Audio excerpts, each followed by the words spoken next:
Tisha, her male. It's the wrong hand. Every other time you've watched this show, Thing reaches out with its right hand. In this one shot, it's left. Nobody res-hot it. Nobody cut around it.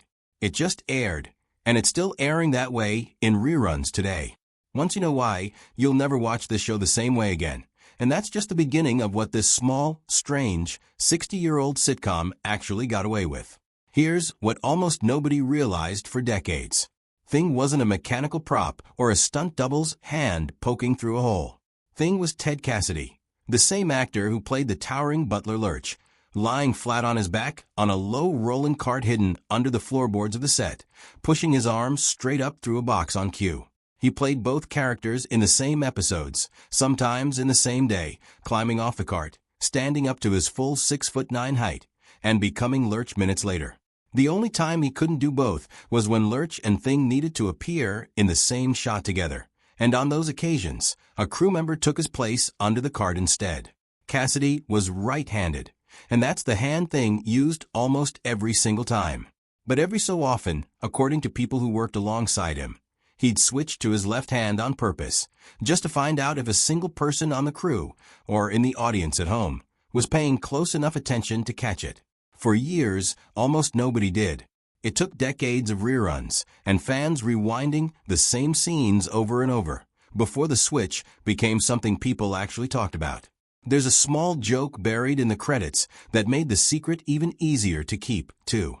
At the end of every episode, Thing was billed simply as itself. Not Ted Cassidy, just itself. That single choice, made by a production that clearly wasn't trying to be careful or polished, tells you almost everything about how this show actually got made. It was fast, physical, and held together by people improvising in front of the camera, which is a strange way to describe a show that ended up shaping how television imagines an unusual family 6 decades later. And that improvised spirit didn't start with the acting. It started before the characters even had names. Charles Addams had been drawing this family for more than 20 years before a television network ever got involved. And in every single cartoon he published, not one member of the family had a name. They were just the family, recognizable purely by their silhouettes against a New Yorker cartoon panel. Nobody needed a name to laugh at them. That changed once a toy company wanted to put dolls of the characters on store shelves and needed something to print on the box. And it changed again, more urgently, once a network decided to build an entire weekly series around them. Suddenly, someone had to sit down and invent 5 names from nothing, under a deadline, for characters that had spent 2 decades being deliberately anonymous. The daughter's name has one of the more charming stories behind it. According to a letter Charles Addams' friend, a poet named Joan Blake, later wrote to The New Yorker, she was the one who suggested it, at a party where Addams mentioned he still hadn't found a name for the little girl in his drawings.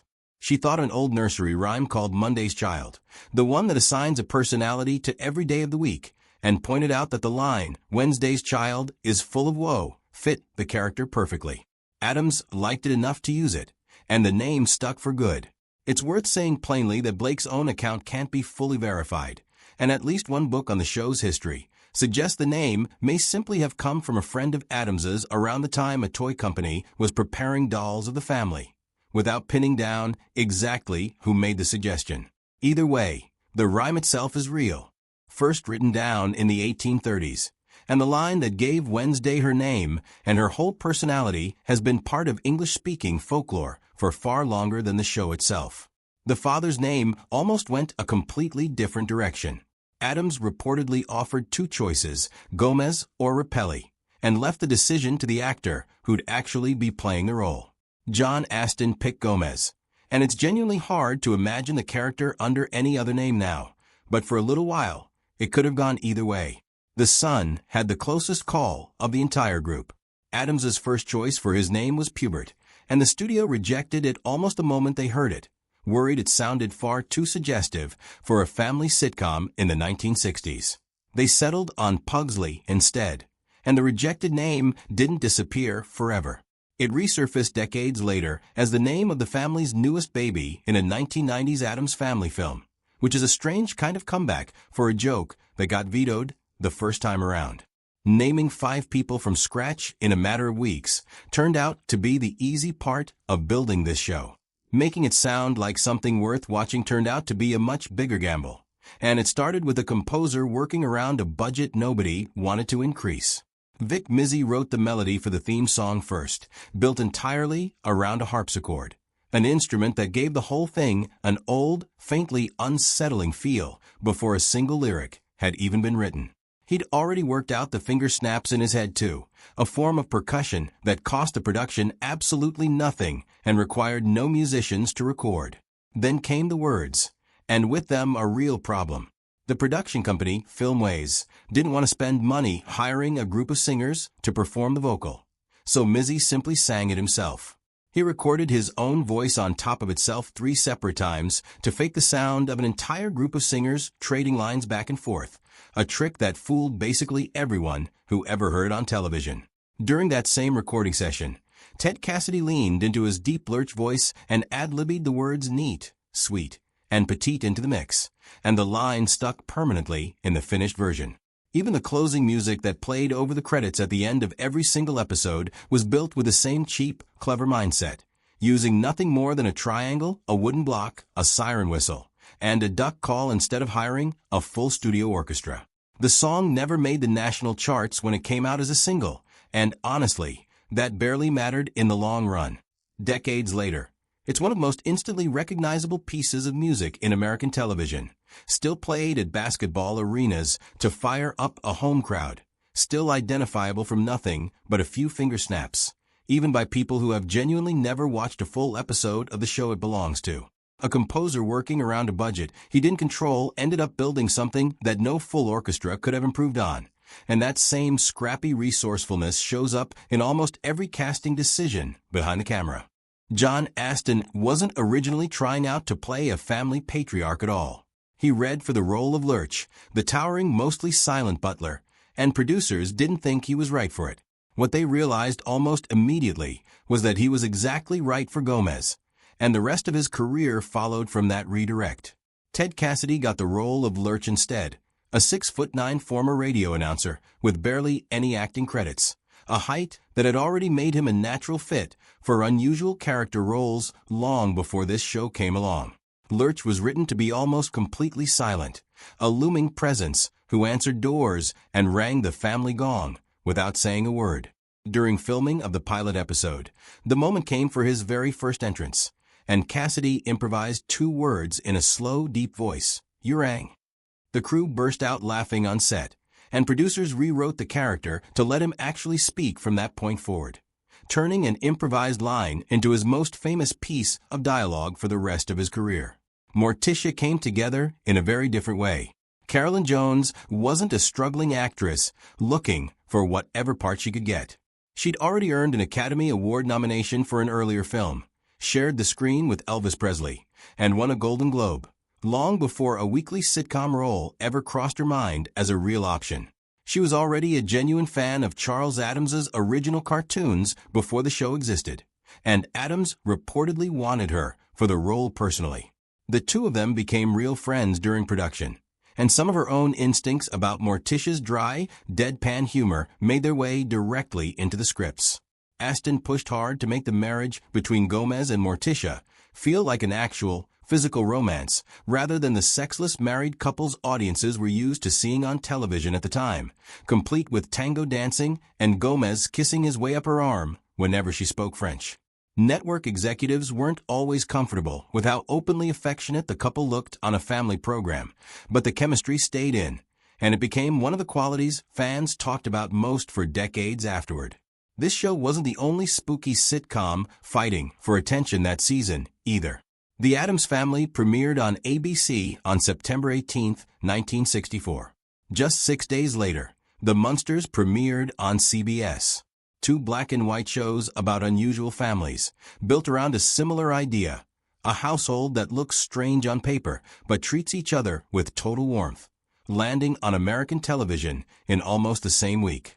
Television historians who've studied both productions closely don't think that timing was accidental. One account from a historian who has written full books on both shows describes The Munsters as already being in development first, With the Addams Family concept coming together, once producer David Levy noticed that project taking shape and moved quickly to adapt Charles Addams's cartoon family for a rival network instead. Both shows ended up running for exactly 2 seasons, and by most accounts, both left the air within roughly the same stretch of time, worn down by the same rising competition, a new superhero series called Batman that pulled away much of the same audience both spooky sitcoms had been chasing. To the general public at the time, and to a lot of people looking back on it now, the two shows blur together into something like a match set, a pair of monster families that just happened to show up on television in the same season, even though the people making each one were working hard to make sure their version stood apart. Now go back to that hand for a second. Things switching from right to left in the middle of a scene was never a mistake anyone panicked over. Nobody rushed to reshoot it, and nobody quietly cut around it in the editing room. It simply aired week after week for 6 decades, sitting there in plain sight until fans with rewind buttons and freeze frames finally caught it. That's really the whole story of this show, told in miniature. A theme song that one man faked into sounding like 3 different singers. A butler who wasn't supposed to talk at all until an actor couldn't help himself. A family that didn't even have names until a toy company and a television network forced the issue.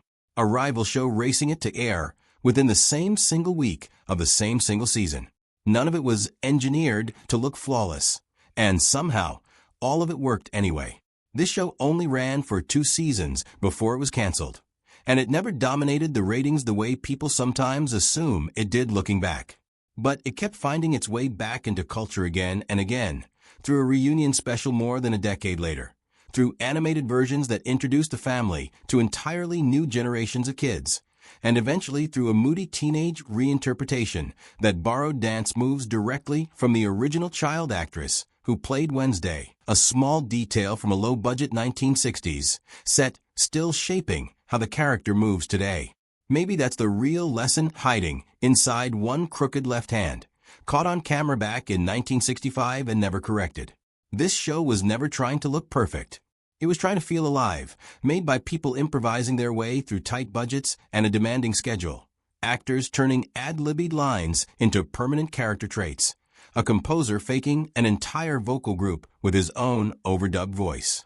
Every uncorrected little slip left in the final footage is proof that the whole approach worked exactly the way it was supposed to.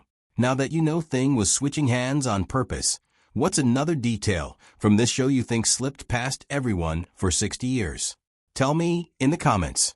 Thanks for watching. And if you want more stories like this one, stick around for what's coming up next.